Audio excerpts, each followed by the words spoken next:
What we're seeing with the use of the frontier AI platforms is the potential for the malicious use to be much faster, more impactful, and therefore more damaging to an organisation. We're almost into an AI versus AI potential space. So what we're saying now is that you need to move at the same pace as the attackers, using the same platforms, but moving more into almost a concept of defence at speed.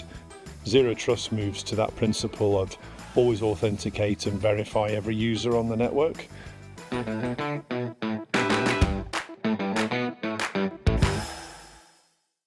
Welcome to the Insight in 15. I'm John Robertson, and today I'm joined by Del Heppenstall, who is our Head of Cybersecurity here at KPMG in the UK. And today we're going to be talking about cyber, but we're going to be focusing in on what frontier AI means for cybersecurity. Del, thanks for joining us. As usual, we've only got 15 minutes, so let's crack on. So I guess the best place to start really, before we go into cyber itself, is what is frontier AI? So frontier AI is AI as it wasn't really anticipated, effectively using larger, faster scale models to chain events together and actually do things beyond what the actual developers thought that actually it would do. So it's kind of bringing new concepts to how AI is thinking and the fact that it can actually chain events together to get to an outcome. Okay, so why is this causing such a stir at the moment in the world of cybersecurity? Well, specifically in cybersecurity, you had the launch of a couple of models recently, Mythos being the one that everybody remembers. Why did it cause such a stir? I guess primarily it demonstrated how AI can take a vulnerability, expose the vulnerability, do the exploitation, and do that at speed. So we've moved from a space whereby finding out the vulnerabilities in systems has taken time, research, and then to actually write the exploit and then go and break into systems has taken days, weeks, months on sometimes. This is now done at machine speed, within hours, within 24 hours at pace. Okay, so is this changing sort of the nature of cyber attacks? Is it opening up to more people to be able to attack you? Is it making it easier to be a cyber criminal? I guess inevitably it will. The models that we're all sort of causing the stir, as you say, right now, are expensive to use. The token use is very, very high, and therefore not quite as available to the common user on the internet. So there will come a time, though, as models evolve and this becomes more widespread, that it will become more available. I guess the real kind of conundrum to think about, though, is the pace with which this is developing at, and how does policy and regulation keep up with that change as well? So you mentioned it's expensive because of the token use. Can you just explain what you mean by that? Basically, the compute power. It requires significant compute power to run, and that really is only accessible to very, very large corporates, very large organisations. If we look at the Glasswing project that came out of the back of Mythos, that was given to the large tech players, some of the largest banks in the world as well, to look at their own systems and assess the vulnerability in their own systems. And they were given access to that because they are the largest organisations out there. They're the largest users of it, but equally as well, in terms of the use of it, it requires significant compute power, which comes at a cost. So therefore, it's not like some of the developments that we've seen over time with cyber, where it eventually becomes a commoditized kind of outcome-driven approach, where you can buy for $10 access to, or even cheaper than $10 in some cases, access to exploits. This requires access to a significant platform. Now, that will come over time, and as they launch it into more wide stream use. But what's been developed with the frontier AI, and specifically Mythos as the one that everyone's talking about, is the ability for it to chain together a sequence of events to be able to kind of come to an outcome where it finds a vulnerability that previously has taken weeks and months of human research to find. Okay, so you sort of talked about this is finding vulnerabilities. Now, my recollection from talking probably to people in your team about cybersecurity, there was a big focus on phishing, right? And so this sort of like first wave of attack came through phishing attempts. Does this change that? What we're seeing with the use of the frontier AI platforms is the potential for the malicious use to be much faster, more impactful, and therefore more damaging to an organisation if you're on the receiving end of that development. Phishing, though, will still continue to be a route in for threat actors to attempt to gain access to an organisation, because that still gives you access to that user and the environment they sit in. Now, if you can tie the use of the frontier AI into phishing, using frontier AI to do faster, better, more real life-like type attacks, then of course that's going to become more impactful and will make it harder for us as humans to distinguish between the obvious phishing attacks that sometimes we see, and there's the spelling mistakes, or it's come from an address that doesn't look real, to ones that look far more real and are fired at you at pace and have been tested in a much more kind of holistic view and to make look lifelike. It's feeling like all the cards are in the attacker's hands here, but what does this mean for, as an organisation, how I set out my cybersecurity, how I defend myself now? So as I was touching on before, that we're almost into an AI versus AI potential space. So we're talking to a lot of our clients around using these exact same platforms in a defensive mechanism. So in the past, as I said before, you could have been told about a particular vulnerability in a platform that you use, a vendor solution that you use. You then get sent a patch, which you then go and test in your environments, and you then roll out in a nice controlled fashion across your estate. That can take any time between days, weeks, months in some cases.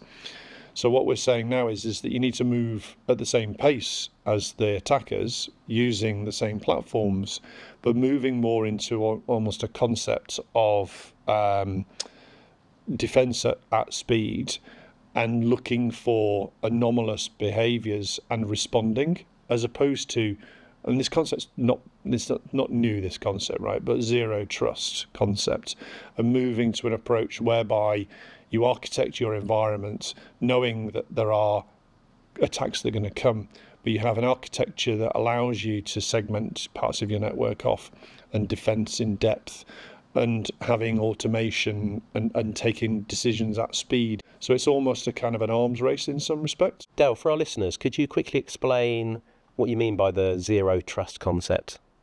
Yeah, sure. So for zero trust, it's a never trust, always verify kind of concept. So we've always traditionally had the concept of an internal network, and everything on the internal network is trusted. Zero trust moves to that principle of always authenticate and verify every user on the network, as opposed to trusting once they're inside the I guess the castle walls of your infrastructure. My take was that you couldn't create a kind of, no wall was impenetrable, and therefore you needed to put as much or more focus on recovery and response. Does Frontier AI change that? Does it put the emphasis back onto defence, or does it still stand you need to have this fast recovery? How's that changing? I don't think it changes those concepts. They still apply. It just changes the way that we have to go about transacting them. And back to my comment before about using AI in that process to do things faster, more automated, at speed. So it still, though, requires you to have playbooks around when an event happens. What do you do? How do you do it? Let's all follow the same guidance and make sure we do it correctly. Let's recover correctly. We still need to have policies and approaches and recovery programs of work to be able to do that in the event of something catastrophic happening. So it doesn't change the need for that. I think it changes the way that we do it, though, in terms of how we use AI in that to enable it to be done at speed. And it probably requires us to really think about the core bits of our environments and how we protect what really matters. We're talking about Frontier AI now. I guess my next question is, how big a risk is it right at this moment? How much of my concentration in terms of cybersecurity should be on that threat as opposed to, the basics that I've always done in terms of, good cybersecurity, patching vulnerabilities, training employees, etc. All those things still exist, and there are many, many organisations who still don't have a grasp of the basics.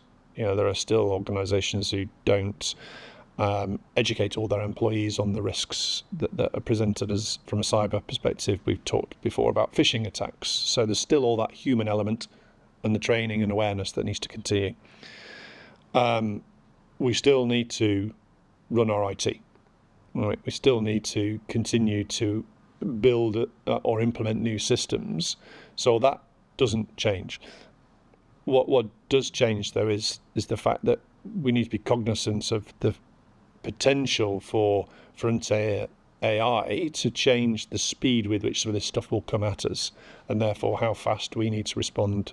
A few days before we're recording this, there was the news that the US government had sort of restricted, I guess, some of the latest frontier AI from Anthropic being shared with foreign nationals outside of the US. And I guess the question here is, what does that mean in your view in terms of sort of governance and controls around these tools? So in relation to the act that the US government have taken on the model more recently is down to the unintended, I guess, consequences of how those guardrails have been potentially breached. So the phrase being used is jailbreak. So there's always been a concept that you might be able to jailbreak out of these solutions to get it to do something that it wasn't quite intended to do. It does need very strong guardrails to allow the platform to do what it was intended to do, and therefore back to that good use of the platform versus the malicious unintended consequences and use of the platform. But there's more, I think, to come on this as to where that goes next. Talking about there being more to come, I'm assuming this isn't the final frontier in terms of cyber threats. What do you see being kind of the next threat on the horizon that organisations should be kind of getting ready for now? I've been in this industry for a long time. People still have poor passwords. People still write passwords down. They share them. They use the same password on systems. So we've still got a lot of work to do on the basics, right? In terms of what comes next, though, I guess everyone's already talking about quantum and the fact that quantum computing, when that comes in, the UK government itself has set an approach around how companies get ready for quantum computing and the control of all of that cryptography and use of that. So I guess that's the next big thing that will come down the line that we can foresee now. I think there's a potential here that this is all coming across a bit scary to our listeners. So Del, can you give us some positives out of this? So I think there's plenty of benefits to come from the use of AI. I think we're still just working out what some of them are, but in a cyber perspective, we're definitely seeing some in terms of that increased security levels that can be as a result of using these platforms and using AI to do things that would have taken humans too long to do before. I think also as well, there's probably an uplift as well that this provides some of the have-nots, right, where they maybe haven't been able to get some of the best talent to work in their organisations, because there is a talent shortage, right, in this industry. So where we can complement that and do some of the lower down grunt work with AI and allow people to do more interesting, more challenging type of work, what the AI is then telling them is coming out of the systems, that has got to be a benefit as well. Okay, good stuff, Dale. We're almost out of time, so I'm going to end with our final question we ask everyone, and that's, what's your kind of one key takeaway? What's the one key thing you'd like people to leave with today? I'll probably give you two. Okay. One is, don't just sit back and do nothing as a result of this and wait for something to come. Start exploring it and looking at what benefits it can bring. Embrace the platforms. And the other I touched on earlier, but start looking at the zero trust concepts. It's been around for a long time, but with the AI frontier and the speed with which attacks will come, then having a zero trust architecture and approach will provide that ability for an organization to be able to operate and use the AI in a defensive mechanism far better than they would do with traditional approaches. Right, that's our time up. Thanks for joining us today, Del. Hope you've enjoyed the episode. If so, please do subscribe to us on Spotify, Apple Podcasts or YouTube. See you again for the Insight in 15.